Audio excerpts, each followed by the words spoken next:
dịka si ekwu mbụ ejela m oke akwụkwọ nwunye akwụkwọ ka nje maka na oke akwụkwọ na-agbaka isi mma na nwunye akwụkwọ nwere ingredient. Hello, nwunye akwụkwọ nwere ingredient we na wata kana oke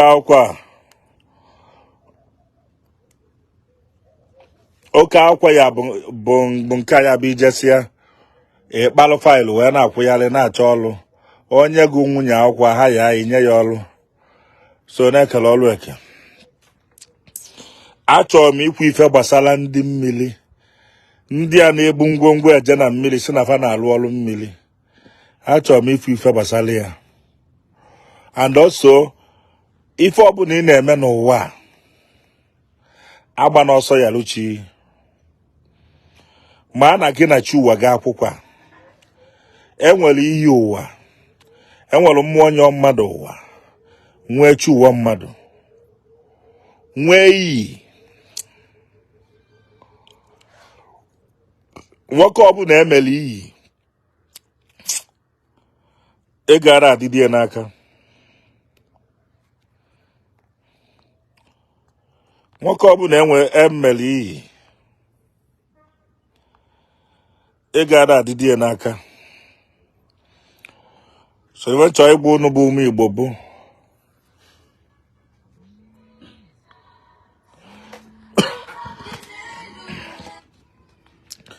ife ọbụla ị na-eme n'ụwa enekwana mmadụ anya mgbe onye ji wee tata ụla bụ ụtụtụ ya.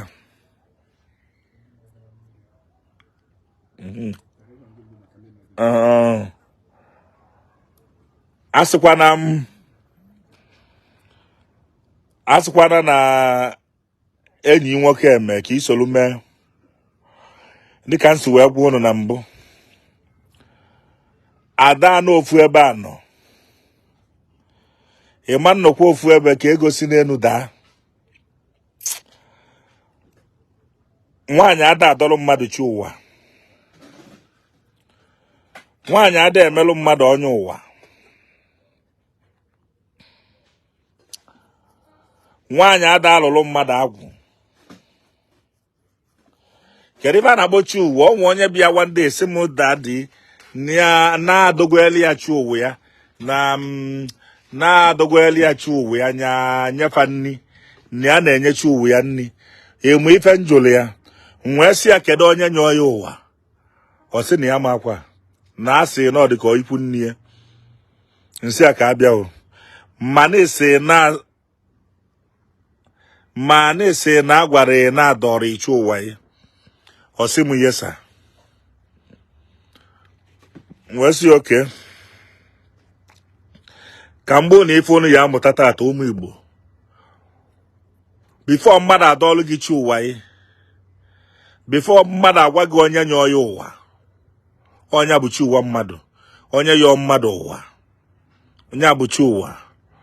Nọmba 1 a ga-amagodo afịa amụrụ gị ma ọ na-eke ma ọ n'oye ma ọ n'afọ ma ọ na nkwọ. Amata afịa amụrụ gị sorry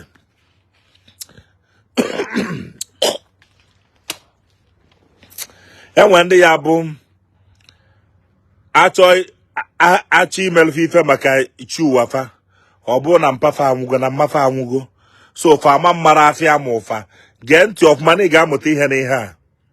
Share this message, ị ga-amụta ihe na ya na ọ dịzịa confuse onye ọ ya ajụ chi ụwa ya ụbọchị amụrụ ya.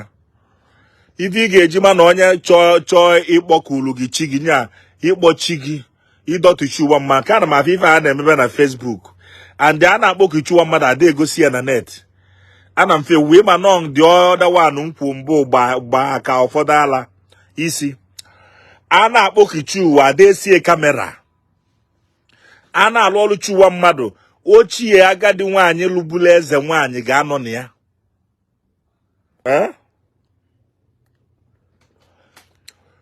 ochie agadi nwaanyị ga-anọ na ya. Nwoke and the dibia na-akpọku onye nwere ike ikpokuru ichu ụwa abụrụ onye na-agwọ ọgwụ. Dibia na-ekechi ọgwụ ama mkpokuru mmadụ chi ụwa. O nwere authority ya. Dibia ọbụla na-agwọ ọgwụ na-akụ nsị. O nwere authority ikpokuru mmadụ chi ụwa. Onye nwere ike ikpokuru chi ụwa ịbụkwa onye na-achụ ordinary aja. Onye na-achụ aja na mmiri nye onye na-achụ ordinary aja. Onye na-achụ aja. Ọ bụ ịchụ aja ka eji wee mara ya, ọ bụ ọkwa ikechi ọgwụ. Onye ọbụla na-ekechi ọgwụ sị gị na ya na-agwọ ọgwụ sị bịa kọgbokoro ichi ụwa yi asị ka ọwụ. And number one, a na-akpọkuchi ụwa. Ụmụaka ada nọrọ ebe a. Ụmụ arọ ada nọrọ ebe a.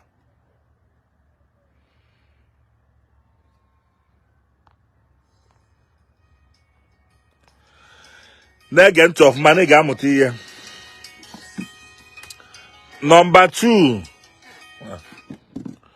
Number two. Mgbe eji adọtụchi ụwa mmadụ bụ ụtụtụ. Anyanwụ ụtụtụ ma ọ bụ anyanwụ ugbede. Anyanwụ ụtụtụ ma ọ bụ anyanwụ ugbede. Then ịbịa ọ bụ na nne na nna ya nọrọ ikwu ụbọchị a mụrụ gị. Onye a ga-adọtụrụ gị chi ụwa. Eje jụbịa. Eje jụ esie. Before ụbọchị a ya emi a ga-ajụta ụbọchị a mụrụ gị. A na-ajụta ya. Onye bụ amoosu. Pastọ ọbụla na-afụ ọfụ lile amoosu. Ọ mụ na-agwa ya. Ngwụzikwa ije jụọ ọzọ. Pastor ọbụla na any man of God that is seeing too much vision eat witchcraft. Is a wizard. Ọ bụrụ nwaanyị man or witch. Listen to me, oh. Misquote me, oh. Quote me wrong or right na akpai. Mgbe Jesus lụrụ ọrụ ọfụrụ vision. But I'm not against vision. Enwe ndị na-eli winch si n'afọ wee pụta ụwa. Ọ bụrụ mgbe ekwu na mmadụ li winch do no oje egwe ọgwụ ma ọ na oje na be dibịa ọwụ asị. Enwe ndị na-ebu winch pụta ụwa. Bụ na ife ọbụla ime ọfụ gị. So na onye ọbụla na-afụ ọfụ bụ witch. Wizard. Nke a dị n'akụkụ. Ọzọ. Ụbọchị afọ a ga-alụtụ ụlọ ichi ụwa yi. Ajụ anyị ife ọ na-asọ. Ajụ anyị ụwa ya mbụ. Ife o mega. Ka o si wee bi ndụ. Ife ọ na-asọ. Ịdọtụchi ụwa mmadụ abụrụkwa ife a na-eme ozugbo. Anyị ebitekwa n'ụtụtụ megide echie fo nyachi ejie. Anyanwụ wee daba bifo esizi asaraka dị ya. And a na-esi saraka dị na ya. Onye ara ya abatalili ebe onye ara na-amara ebe o si ga-abịa so wee ride asaraka. Onye ara ama na isi adịrị ya mma ga-abịalili. Ọ bụrụ na onye ara abatara isi alaka ịma na saraka alụrụ ọrụ. Onye ụbụrụ ya nwee fọtụ ga-abịalili. And ọ bụrụ na mmeri invite. So na onye abụ ife na-abaghị taa igbo onye ọsị na ya adọgochi ụwa ya mesịa na ife ada agara ya nke ọma. Ọ ga ka ịdọchi ụwa gị ịmakwa ife ọ na-asọ. Ndị amụma na-enye chi ụwa fanni ọ bụrụ na ịmara ọka ịmarụ. Ọ dị ka takịta eje gbuo efi tenụ na chọọchị sita na-eme Thanksgiving. Chi ụwa ya ka ọ na-enye ọbara mana ụnụ amarọ. I'm telling you. Ị na-enye ya ndị ụka kpọrọ ya guardian angel. Onwe nwe ike guardian angel asị gị na ife ọchụ ọtata bụ ka ike akpa rice. Ọ na-eke akpa rice akpọ ya charity. Mana ndị dibịa na-emie akpọ ya na ha na-enye chi ụwa nni. So ka emesara aka.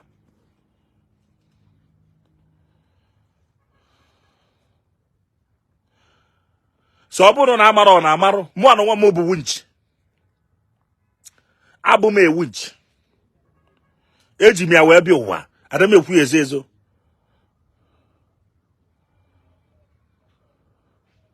Winch n'ihi bụ winch abụrụ na iji elu winch. onye ọbụla na-afụ ọfụ bụ ewu nche o wizard enwe ndị bi esi n'afọ nnefa wee pụta nwee ndị jeze sati ya asata ibe a na-asa and nke sata ada work.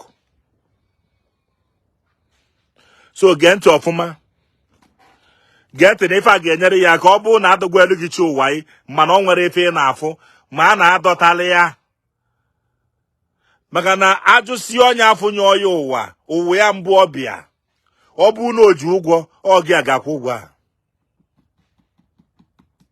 ọ bụ na ọ mee ife nwaanyị ma ọ mesịrị ya gị nwa ga-eje emetọpụ ya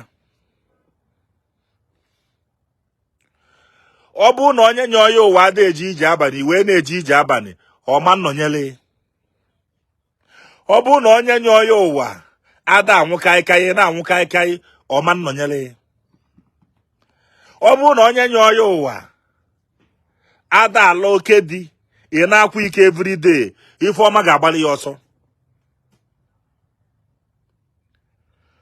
onye ahụma nwee ike ịpụta kịta asị ụnụ na ya ada akwụkwọ iko na 1 month na ya mmetụ nwaanyị aka ọ ife mmụọ ya na ya yi gwara ya and o debe iwu afọ ife agabara ya nke ọma.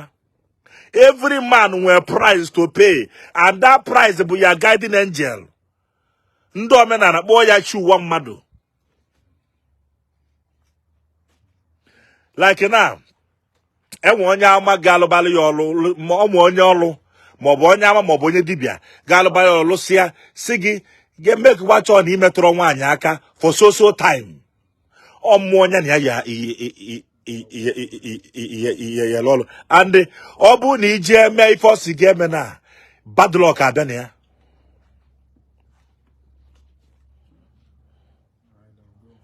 Understand what I'm saying? So in life onye ọbụla ya akaba alụmalụ mmụọ nyọrọ ya ụwa enwe ndị mmụọ nyọrọ ụwa na-ala ka imesalaka ị na-emesala ka ị ga na-abịa ị na-enyelu onwe ike ọ bịakwute ya na nlọ sef ife onwe gị ebe ị na-eke ndị mmadụ ife ịtata n'ụtụtụ go and do it. Ọ bụrụ na mmụọ nyọrọ ya ụwa ada like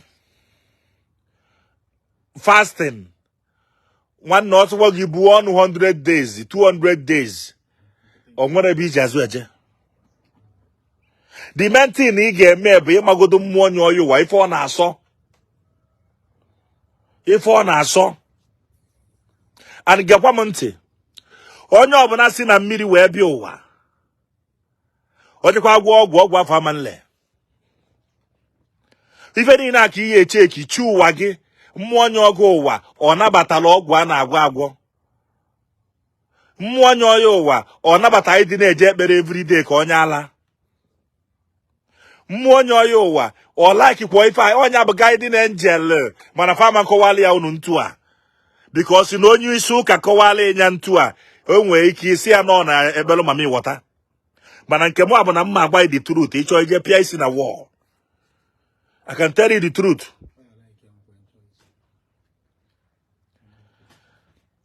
I can tell you the truth. Fasting ọ bụ na ime ka m gwa ya agwa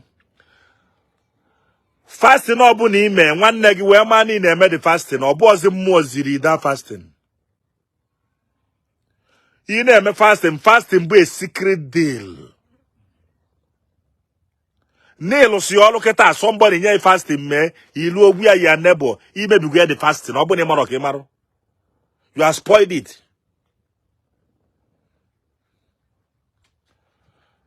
Ịchọ try if nchọ ịgba kịta gee ntị weta goye olive oil now weta goye olive oil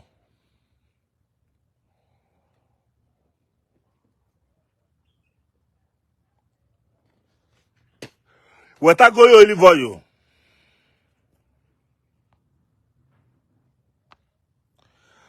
ife a na-agbụ ndị very important yo enwe ndị ya like ya nwee ndị ọ ga-afụ ụfụ na arụ maka anyị ma na ife a na-eme na Facebook onye ọbụla sị na ya na-alụ ọlụ onye ọbụla sị na ya na-alụ ọlụ onye ọbụla sị na ya na-alụ ọlụ onye ka m ji wee kwuo mgbe a na-adị ebupụta ọfọ na net ụfọdụ chibe m warning siba na nna akpọ ndị mmadụ agba ọtọ na mmiri ọ hapụzi ibe ngwugwu ibe ọzọ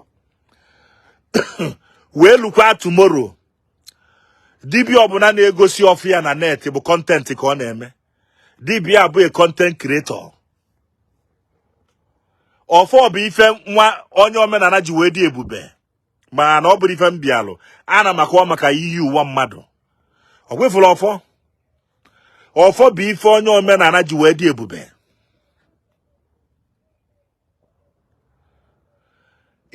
Get the meaning of sometimes onye ama na-asị gị weta ya picture, ma why o ji asị weta ya picture?